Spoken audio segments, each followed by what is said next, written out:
साथियों, स्वागत है आप सभी का हमारे YouTube चैनल पर। हम आपको बता दें कि ई शिक्षा कोर्स पोर्टल के माध्यम से समायोजन और म्यूचुअल ट्रांसफ़र के लिए जो अप्लाई हो रहे हैं उसमें प्रथम चरण का आज अंतिम तिथि है। यानी आज जो है जो म्यूचुअल ट्रांसफ़र के लिए ग्रुप बनाना चाह रहे हैं और जिन शिक्षकों का नाम सरप्लस शिक्षक के रूप में आ गया है वो समायोजन के लिए अप्लाई करना चाह रहे हैं, उन सभी के लिए आज 5 अगस्त की तिथि अंतिम तिथि है। अब तिथि इसके बाद बढ़ेगी या नहीं, इस पर अभी विभाग का कोई स्पष्ट दिशा निर्देश नहीं है। आपको बता दें कि अगर आप इच्छा रखते हैं कि समायोजन के लिए फॉर्म आपको फिल करना है, आपने अपना चॉइस फिल करके फॉर्म को ड्राफ्ट में सेव करके रखे हैं या आप म्यूचुअल ग्रुप बना चुके हैं, उस ग्रुप को अब तक कंफर्म नहीं किए हैं, तो आज की तारीख अंतिम तिथि है। आज आपको यह काम पहली फुर्सत में कर लेना है ताकि अगर आपका जो इच्छा है तो आपके समायोजन के लिए अप्लाई कर लें। आगे हम अपडेट दे दें कि शिक्षा मंत्री का एक बड़ा बयान आया है जिसमें उन्होंने कहा है कि हम जो भी पुरुष शिक्षक यानी समायोजन और सामान्य स्थानांतरण प्रक्रिया के पश्चात भी अगर कोई पुरुष शिक्षक प्रखंड के अंतर्गत बचते हैं या कोई महिला शिक्षिका जो है गृह पंचायत में, तो उनको भी जो है व्यवस्था की जाएगी कि वो गृह प्रखंड के अतिरिक्त जगह पर उनका ट्रांसफ़र किया जाए, तो यानी गृह प्रखंड के बगल के प्रखंड में किया जाए। इस प्रकार जो है इनका एक बड़ा अपडेट है। उसके बाद आगे हम बता दें कि सरप्लस शिक्षक जो हैं अगर वो अप्लाई नहीं करते हैं तो उनको लेकर के विभाग में क्या हलचल चल रही है, सूत्रों के हवाले से क्या खबर आई है, इस पर भी हम जो है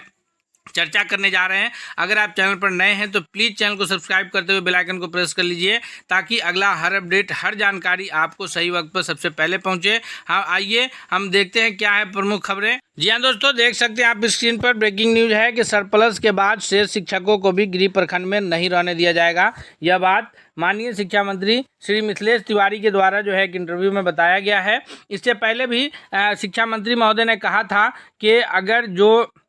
समायोजन के लिए अप्लाई करें, चूँकि सरप्लस शिक्षकों की संख्या सबसे अधिक प्राइमरी में है, लगभग 65,000 के आसपास शिक्षक जो है वो सरप्लस शिक्षक है प्राइमरी में। तो उन्होंने कहा था कि जो अभी समायोजन की प्रक्रिया है, यानी जिस विद्यालय में शिक्षकों का अभाव है, जिस विद्यालय में मानक से कम शिक्षक है, पहले तो समायोजन की प्रक्रिया के अंतर्गत पुरुष शिक्षकों को उनके गृह के प्रखंड के बगल में और महिला शिक्षिकाओं को उनके गृह पंचायत के बगल में समायोजन करने की प्रक्रिया चलेगी प्रथम चरण में। इसके बावजूद अगर उसके बाद जो है दूसरे चरण में आपको पता ही है कि म्यूचुअल ट्रांसफ़र के लिए जो लोग भी ग्रुप बनाएंगे, जो पारस्परिक स्थानांतरण के लिए आवेदन करेंगे, उनका पहले विद्यालय में जो है उनको एक दूसरे विद्यालय में शिफ्ट किया जाएगा। उसके पश्चात तीसरे चरण में सामान्य स्थानांतरण की प्रक्रिया की जाएगी। उस सामान्य स्थानांतरण की प्रक्रिया में जितने शिक्षक हिस्सा लेंगे और उसके बाद जो शिक्षक शेष बचेंगे, उसके बाद भी अगर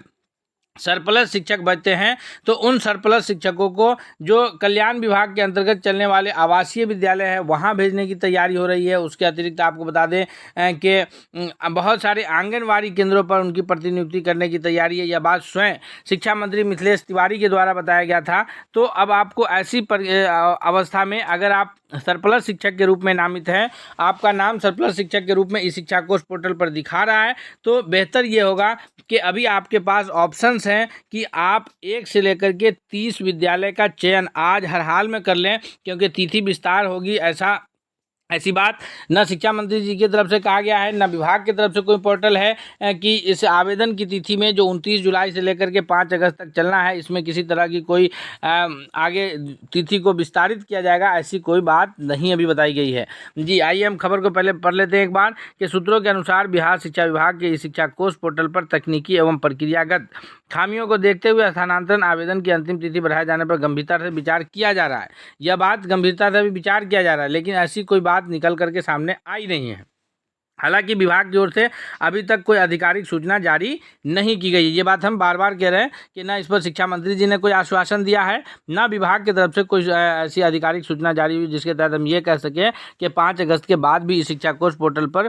समायोजन और पारस्परिक स्थानांतरण के लिए आवेदन की तिथि में विस्तारित होना है। तो ये क्लियर हो गया। सूत्रों के अनुसार समायोजन के लिए आवेदन नहीं करने वाले अधिशेष शिक्षकों का विभाग उपलब्ध रिक्ति के आधार पर अन्य जिलों में भी पदस्थापित करने की संभावना पर विचार कर रहा है। वहीं नियमानुसार आवेदन किया है उन्हें केवल उनके द्वारा चयनित ऐच्छिक स्थानांतरण विकल्पों का लाभ मिलेगा और प्राथमिकता सूची में अंकित अधिकतम 30 विद्यालयों में उपलब्ध रिक्ति के अनुसार पदस्थापन किया जाएगा। ये बात हम बार बार कर चुके शिक्षा मंत्री महोदय ने खुद इस बात को एक इंटरव्यू में कहा था कि अगर जो शिक्षक अभी 30 विद्यालय तक का चयन कर लेंगे पहली चरण में,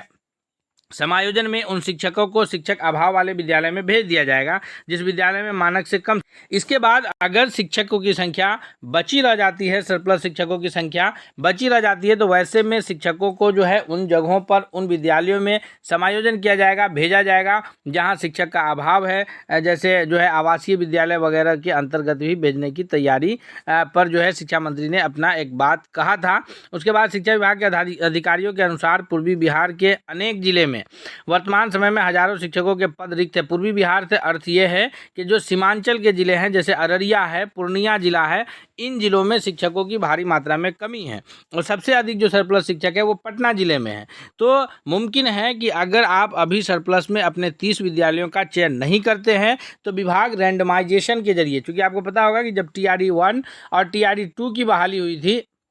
तो उसमें विभाग ने विद्यालय में TRD 3 में तो जो अभ्यर्थी थे उनसे ऑप्शंस लिया गया था 3-3 प्रखंड का, और फिर उनको उसी प्रखंड में से, ज़्यादातर को उसी प्रखंड में से, और उसके बाद अगर प्रखंड में नहीं सीट बचने पर जो है विभाग ने रैंडमाइजेशन के तहत भेजा था। लेकिन TRD 1 और TRD 2 की वैकेंसी में जो है जो शिक्षकों की पोस्टिंग हुई तो उसमें रैंडमाइजेशन के जरिए पोस्टिंग किया गया था, और रैंडमाइजेशन में जिन शिक्षकों को जिन विद्यालय का आवंटित किया गया, तो अगर जो पहली बार शिक्षक बन रहे थे, जो नियोजित थे, तो उनके पास वो ऑप्शन था कि वो चाहे तो नियोजित बने रह सकते थे, और जिन नियोजित नहीं थे, जो पहली बार फ्रेश बहाली में आ रहे थे, उन शिक्षकों की मजबूरी थी क्योंकि जॉब मिल रहा था, नौकरी मिल रही थी, तो जहाँ भी रैंडमाइजेशन के जरिए उन्हें भेजा गया वो वहाँ जाने को मजबूर हुए थे और जाकर के वहाँ विद्यालय में योगदान किए। तो उसी प्रकार अगर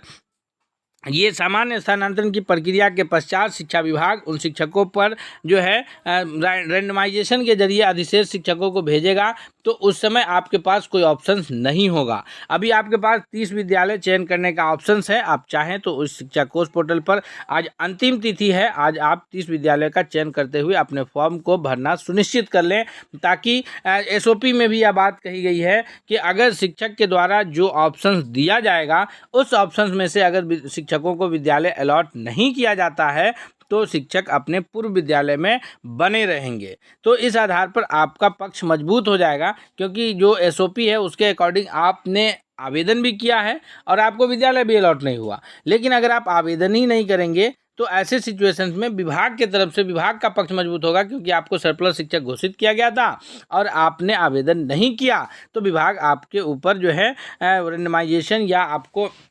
बिना चॉइस मांगे स्थानांतरण करने के लिए बाध्य नहीं होगा। तो उसके बाद आपको बता दें कि सूत्रों के अनुसार अधिशेष शिक्षकों के समायोजन की प्रक्रिया पूर्ण होने के बाद गृह प्रखंड में पदस्थापित शेष शिक्षकों का भी समीपवर्ती प्रखंडों में स्थानांतरित किए जाने की योजना पर विचार किया जा रहा है। इसके लिए ई शिक्षा कोष पोर्टल के माध्यम से गृह प्रखंड में कार्यरत शिक्षकों का डिजिटल सत्यापन किया जाएगा। हम आपको पहले बताएं कि जो इसके बाद भी जो शिक्षक बच जाएंगे, जो सामान्य स्थान, ये तिथि आपको फिर एक बार याद दिला दें कि आवेदन की जो तिथि है वो समायोजन और पारस्परिक स्थानांतरण के लिए 5 अगस्त की तिथि घोषित है। उसके बाद जो है समायोजन की प्रक्रिया का काम चलेगा, जो 7 अगस्त से शुरू होकर के 9 सितंबर 2026 तक चलेगा। उसके बाद चरण दूसरा आएगा जिसमें पारस्परिक जो स्थानांतरण के लिए शिक्षक अप्लाई करेंगे आज तक, उन शिक्षकों का 10 से 14 सितंबर तक पोस्टिंग होगा। उसके बाद 16 सितंबर को समायोजन और पारस्परिक स्थानांतरण के उपरांत विद्यालयवार रिक्ति का प्रकाशन किया जाएगा कि किस विद्यालय में कितनी रिक्तियां हैं, और फिर 17 से 23 सितंबर तक सामान्य स्थानांतरण हेतु ऑनलाइन आवेदन लिए जाएंगे। सामान्य स्थानांतरण सूची प्रकाशन 24 सितंबर से लेकर 31 अक्टूबर तक जो है जो स्थानांतरण की सूची का प्रकाशन होगा, और उसके बाद जो शिक्षक को विद्यालय अलॉट होगा वो उसमें जाकर के योगदान करेंगे। तो यहाँ पर आपको बता दें कि शिक्षा विभाग के अनुसार जो किशनगंज, अररिया, पूर्णिया, कटिहार, मधेपुरा, सहरसा, सुपौल, सीतामढ़ी, मधुबनी, दरभंगा और जो है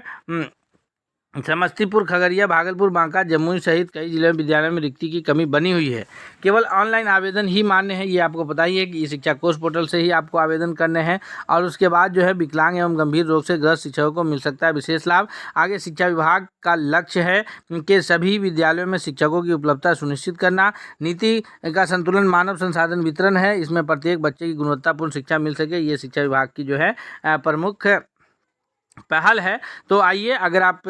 हम आपको चलते चलते फिर बता दें कि अगर आप इच्छा रखते हैं, आप सरप्लस शिक्षक के रूप में चयनित हैं और आप इच्छा रखते हैं कि आवेदन करें, तो आप अंतिम रूप से आवेदन को सबमिट कर लें, और ताकि आपको किसी तरह की कोई दिक्कत ना हो। और चैनल पर अगर नए हैं तो प्लीज़ चैनल को सब्सक्राइब करते हुए बेल आइकन को प्रेस कर लीजिए, ताकि अगला हर अपडेट आपको सबसे पहले मिलता रहे। हम मिलते हैं नए अगले अपडेट के साथ, तब तक के लिए बहुत बहुत धन्यवाद।